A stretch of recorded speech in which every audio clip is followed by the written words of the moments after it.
A dream.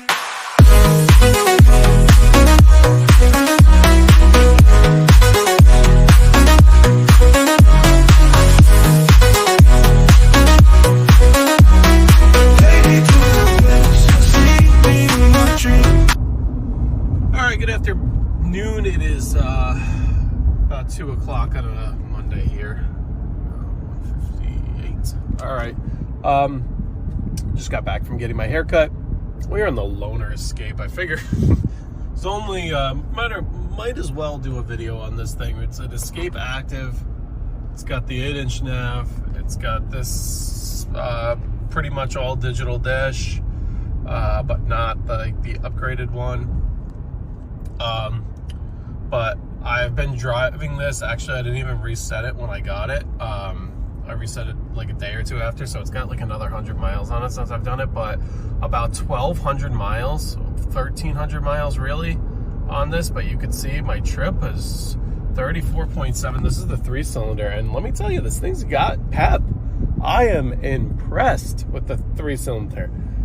Not happy with my whole, well, hold on, but I'm happy with this loaner. As far as loaners, rentals go, the Escape Active is really like a pretty much basic Escape, but boy, it's got a lot in it. I mean, it's got auto climate, dual zone auto climate, right? You got your dual there, heated seats there, wireless CarPlay. We're connected to CarPlay wirelessly. You can see we're not plugged in. Power liftgate buttons, automatic headlights, LEDs. You know, it's got a lot of the like lane keeping, lane departure warning systems. So if I can watch this, if I go over here, it's going to turn red and tell me I'm over the line there. You know, this is all stuff that, you know, every car's been coming out with for years. But for a base package, it's, I mean, you know, this was like a fully loaded car back in the day in terms of all this. With the exception, you know, it's base because you guys got like basic door handles here, cloth seats. The sound system is, sorry, I thought I ended the video. The sound system is mediocre at best. It's really leaves a lot to be desired, but it is what it is. But I've had this for a couple weeks now, and this is because the Escape that I purchased has it just got me home from the dealership the day I bought it, and that was it. I'm gonna do a video on that when it gets back. Hopefully it gets back today or tomorrow. I'm doubtful. I have my sister's wedding later in the week, so Wednesday, unless it's like early morning, Wednesday midday, we gotta my wife and I have to drive out of town, and we don't get back till sometime on Friday. So you know, what I was told was basically it's the Escape Hybrid, right? So this is not the hybrid, this is the 3-cylinder, but the one I bought is the hybrid. I guess that version does not have an alternator, which I didn't know. It has some kind of inverter, which converts DC into AC and blah, blah, blah. And I guess the inverter went bad and the thing's in like some kind of a deep sleep mode and basically can't wake up, can't start. But it's not a battery problem. I thought it was initially just a bad battery. I don't know. I have a lot of mixed thoughts on it. You know, part of me's like, you know, WTF. The other part of me's like, all right, well, you're doing right by me. But then I'm like, well, you know, when I was there, they were also jumping a car from the, you know, from the showroom. So I'm kind of just like, hey, I got some, I didn't even show you. Here, I'll show you when I'm back in here. Got some landscapers here. Wonder how they, whoa, let's watch where I'm going. Nice little deer. Beautiful 20 foot. They beat the crap though, you could tell. A nice 20-foot trailer. Looks like he's got some steel blowers in there. And then let me just show you. Yeah, look, you can see all the dust getting kicked up. So we really are desperately in need of rain. No reverse sensing system, so gotta be careful and actually watch where you're going here. That's what I got from my setup right now. So you got the two, that's just a streak in the window, but you got the two trailers parked next to each other, and the truck just happens to be over there right now. We're all set up for fall with the hay bales and the mums, straw bales. Don't get me started on that.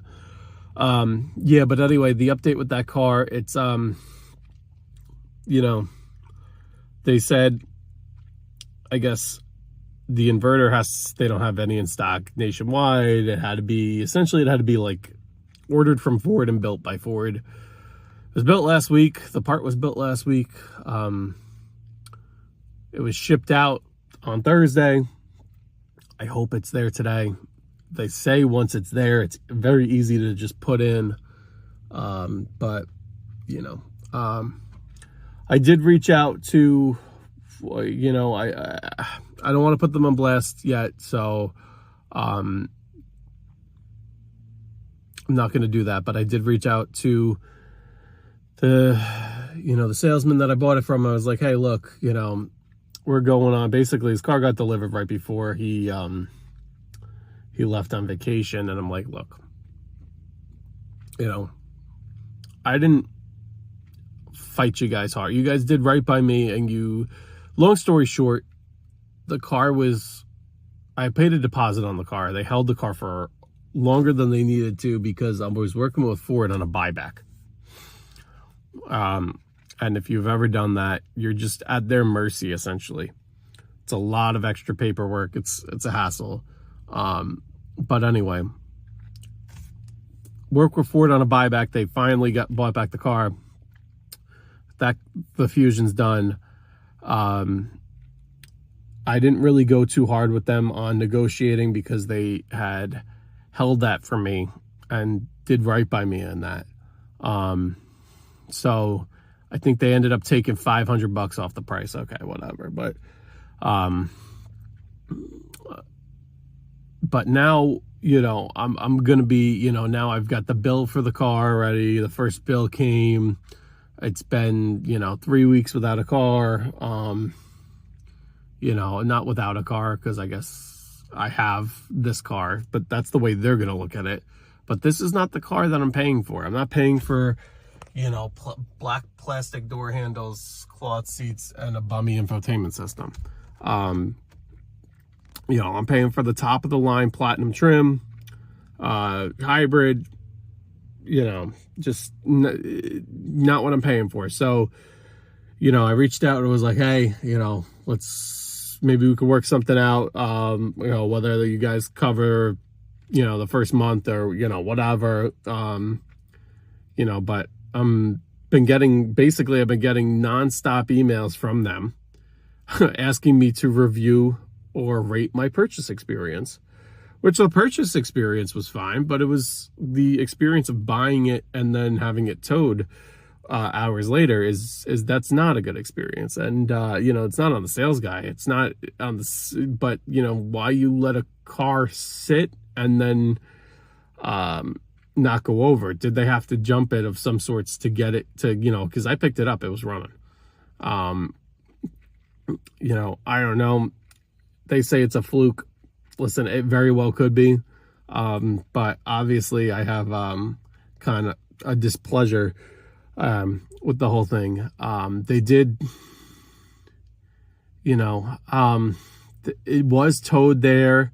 No, I didn't pay for the tow, but they really didn't pay for the tow either. Ford paid for the tow because it came out of like the roadside assistance. And I'm kind of like to myself, like, you know, is that like something I get one of per year or something, like a AAA kind of thing, and I just used it on day one? Because that wasn't really made clear to me either. But you know, these are all questions that I have, and I'm kind of annoyed. And then, as you know, when you are given a loaner vehicle, you're basically put on their bottom of the priority list because they think, oh, you got a vehicle, you're good, which to an extent is true. You know, I'm not waiting, you know, I have a ride.